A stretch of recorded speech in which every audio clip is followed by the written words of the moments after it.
நீயா நானா வந்ததுலேருந்து அவங்க மொத்த சொத்தையும் கேட்டு டெய்லியும் நான் உயிரோட இருக்கிறதுக்கே வந்து அவங்க மிரட்டிட்டு இருக்காங்க. என்னை வந்து சாகடிக்கவும் அவங்களுக்கு மனசு வரல. என்னோட அக்கௌண்ட்டில் வந்து அவங்க அமௌண்ட்டை எல்லாத்தையும் வச்சிட்டு இருக்காங்க. உன்னை உயிரோட வச்சிட்டு இருக்கிறதே போய் சொல்லி உன்னோட அக்கௌண்ட்டில் வைக்கிறதுக்கு தான். நேற்று நான் பேங்க்லேருந்து அந்த விஷயம் போட்டதுலேருந்து என்னை ஃபஸ்ட்டு முந்தானேத்து ஒரு பர்சன் கால்லேருந்து சாயந்தரம் வரைக்கும் அந்த பர்சன் இங்கே கிடையவே கிடையாது. ட்ரீட்மெண்ட் பண்ணி திருப்பி அடித்தவங்களை கூட்டு வருவாங்களான்னு தெரியல.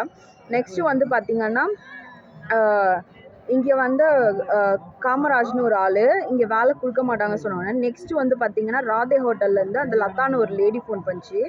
அதுக்கப்புறம் இது எல்லாமே முடிச்சுட்டு நான் கோவமாக ஒரு வீடியோ போட்டதுலையும் என்னோடய ஃபேஸ் இப்படி நான் கண்ணை பார்த்து ஸ்ட்ரைட் டு ஸ்ட்ரைட் பேசிகிட்டு இருக்கேன். நான் கடவுள்னு ஒருத்தன் இருந்தானா உங்கள் எல்லாருக்குமே அவர் பனிஷ்மெண்ட் கொடுப்பாருன்னு சொல்லிட்டு மறுபடியும் அவங்க என்ன பண்ணுறாங்கன்னா ஜெயா காலேஜ்லேருந்து எனக்கு ஃபோன் பண்ணி உங்கள் அம்மா தான் காஸ்ட்லியாக போகிறாங்களே சீக்ரெட் கோர்ட்லாம் சொல்லிட்டு இப்படி நாங்கள் உங்களை லோக்கலாக வர வச்சு அட்டாக் பண்ணுவோம், உங்கள் சர்டிஃபிகேட் வந்து இப்போயே வாங்குங்க இல்லைனா வந்து வாங்க முடியாது அப்படின்னு சொல்லிட்டு த்ரெட்னிங் பண்ணுறாங்க இவங்களுக்கு. அப்புறம் வந்து பார்த்திங்கன்னா என்னோடய அக்கௌண்ட் ஃபுல்லாமே ஹேக் பண்ணுறது, என்னோடய ஃபேஸ் எல்லாமே வந்து டிஃப்ரெண்ட்டாக காட்டுறது. அவங்களுக்கு வந்து மனசுநிலை சரியில்லை, அவங்களால வந்து எதுலையுமே கான்சென்ட்ரேட் பண்ண முடியாது. நான் தான் அவங்களுக்கு கஷ்டப்பட்டு டீச்சர் ஜாப் வாங்கி கொடுத்தேன்.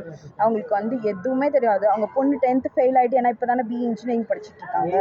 அதனால் அவங்க இதுவும் பேசுவாங்க, இதுக்கு மேலேயும் பேசுவாங்க.